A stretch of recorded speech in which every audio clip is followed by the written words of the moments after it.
Hello and welcome to VB411. I'm your host, Miz Information, the know-it-all in City Hall, here again to bring truth and clarity to misconceptions and rumors. Today, we're going to talk about Project Lifesaver, a program run by the Virginia Beach Police Department that can recover missing persons quickly and before an incident occurs. Now, before we get too far with this topic, I do want to make it clear that the program isn't necessarily for everyone. It's designed to allow first responders to quickly locate and recover individuals with cognitive disabilities who would be lost and endangered without their caregiver. For example, someone with Alzheimer's, autism, Down syndrome, or a traumatic brain injury are just some of the individuals enrolled in the program. First responders will tell you that in an emergency situation, especially one when someone is missing, time is the biggest factor in a successful outcome. It's an unfortunate reality, but the longer an individual with a developmental disability is missing, the more likely it is that some harm will come to them. Drownings are especially common with young children. Enter Project Lifesaver, a national program designed to assist in locating enrolled at-risk individuals. When someone is enrolled in Project Lifesaver, they're provided with a transmitter that's worn around their wrist or ankle. It emits a continuous signal as long as it has power, which is provided by a small battery. If someone in the program goes missing, all it takes is a call to 911, and police will be immediately dispatched and start looking within minutes. In Virginia Beach, our police department has a 100% success rate in finding individuals enrolled in Project Lifesaver. The average time to find them?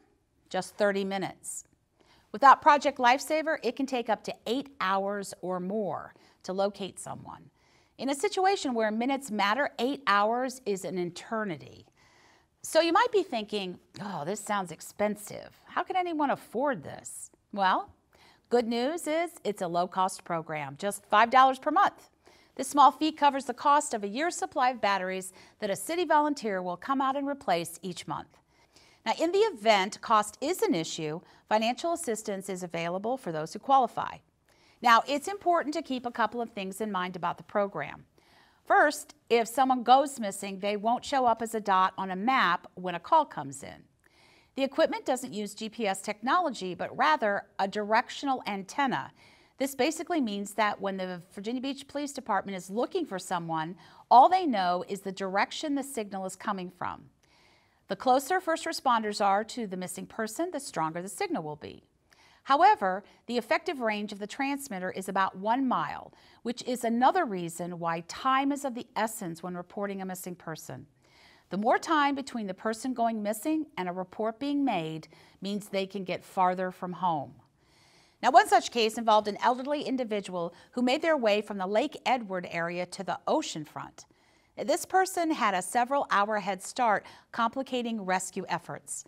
The good news is that this individual was located and safely returned to their home, but that process still took several hours because of the reporting delay.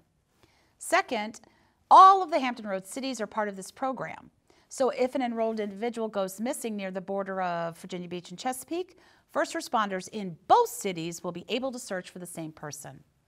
For more information on the program, including enrollment information, please visit www.vbgov.com/Project Lifesaver. Now, in honor of the 50th anniversary of the moon landing last week, we wanted to highlight a little-known item here in Virginia Beach.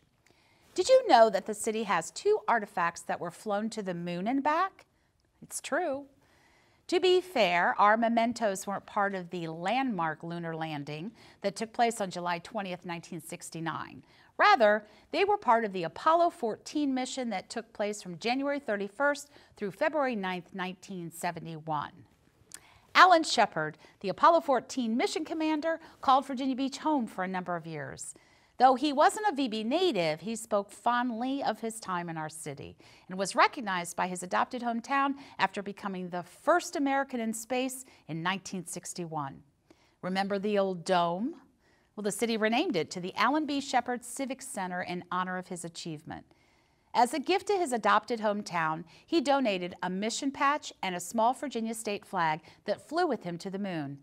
His hand-scribed note reads, "Presented to the mayor for the citizens of Virginia Beach, where I spent many happy years. With my warmest and sincerest regards, Alan Shepard.